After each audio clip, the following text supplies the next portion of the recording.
Pastor Praveen అనే వ్యక్తి ఇటీవల బైక్పై వెళుతూ మరణించిన విషయం తెలిసిందే. సదరు న్యూస్ను రిపోర్ట్ చేస్తూ ఇటీవల గుండు సూది అనే మీడియా హౌస్ ఒక వీడియో చేసింది. ఆ వీడియోలో మాట్లాడుతూ పాస్టర్ ప్రవీణ్ను మంచివాడు అని చెప్పుకొచ్చారు. మంచివాడు అనే పదానికి సపోర్టింగ్గా ఉండడానికి అతడు సేవా కార్యక్రమాలు చేస్తాడని చెప్పుకొచ్చారు. కానీ ఆ వీడియో కింద కామెంట్స్లో మాత్రం మంచివాడు అనే పదం ఉపయోగించడం పట్ల తీవ్రమైన నెగిటివిటీ వెల్లువెత్తింది. ఆ కామెంట్స్ పరిశీలిద్దాం.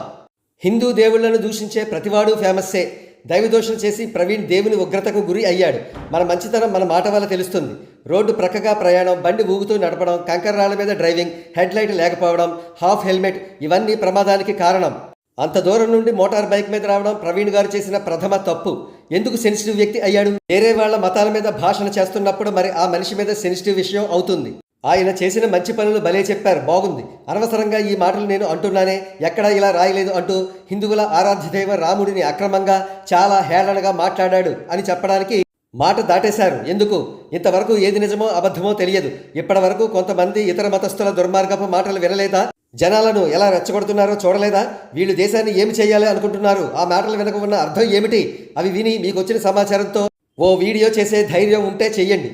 అతని మరణం ఎలా జరిగినా బాధాకరమే. కానీ కొంతమంది ఒక మతానికి చెందిన పెద్దలం అని చెప్పుకునే పెద్ద మనుషులు దీన్ని వేరే విధంగా తీసుకువెళ్లే విధంగా చూస్తున్నారంట. ఓకే, మీరు చెప్పింది. బట్ తను ఎవరన్నది సరిగా తెలియకుండా మీరు ఎవరికి ఏది నచ్చితే ఆ విధంగా మాట్లాడకూడదు కదా. అంత మంచి వ్యక్తి అయితే పరమతాలని కించపరిచేలా మాట్లాడకూడదు. వాళ్ళ మతానికే మంచివాడు. నీవు రెండో కోణం కూడా చెప్పు. కర్మ ఫలితం ఉంటుంది. Praveen, the first mistake is to get on the bike. It is not wrong to promote Christian religion, but if you talk about Hindu deities, the sentiments of the Hindus are affected. మత విశ్వాసాలు వారికేనా? హిందువులకు ఉండవా? మనోభావాలు ఇతర మతాలకే, హిందువులకు మాత్రం ఉండవు. అంతేనా? కర్మ ఎవరినీ వదలదు. గోవిందా. లైఫ్ థ్రెట్ ఉన్నవాడు ఒంటరిగా అర్ధరాత్రి పూట హెడ్లైట్ లేకుండా బైక్ మీద హైవేలో వెళ్తాడా? అంతా దేవుడి స్క్రిప్ట్. ఈ పాస్టర్ ప్రవీణ్ను అసలు ఎందుకని బైక్ మీద వెళ్ళాడు అన్నది వాళ్ళ ఇంటి వాళ్ళు కూడా ఎవరి స్టేట్మెంట్స్ లేవు. ఆ కోణంలో ఎవరూ మాట్లాడలేదు.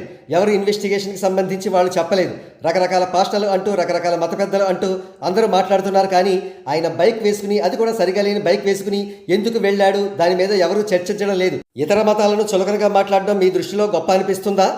మత పెద్దలు వచ్చారు అంటున్నారు. హర్షకుమార్ గారు, మహాసేన రాజేష్ గారు మత పెద్దల వాళ్ళు. మత పెద్దలు అయితే ఎస్సీ నియోజకవర్గంలో ఎందుకు పోటీ చేస్తున్నారు? ఈ రాష్ట్రంలో అలజడి సృష్టించే అవసరం ఎవరికి ఉంది? ఫుల్గా తాగి బండి నడిపాడు. బుల్లెట్ తోలేటప్పుడే తెలిసిపోతోంది.